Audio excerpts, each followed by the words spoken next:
الخير في الكون الذي حار. السلام علیکم ورحمۃ اللہ۔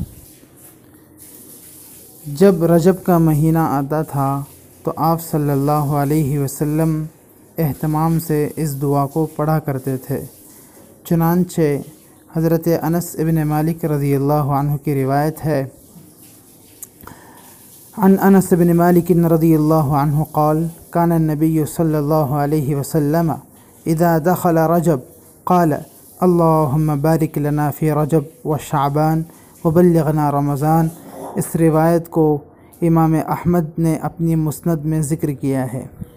اس روایت کا اور اس دعا کا ترجمہ یہ ہے، اے اللہ ہمیں رجب اور شعبان میں برکت عطا فرما اور ہمیں رمضان کا مہینہ نصیب فرما۔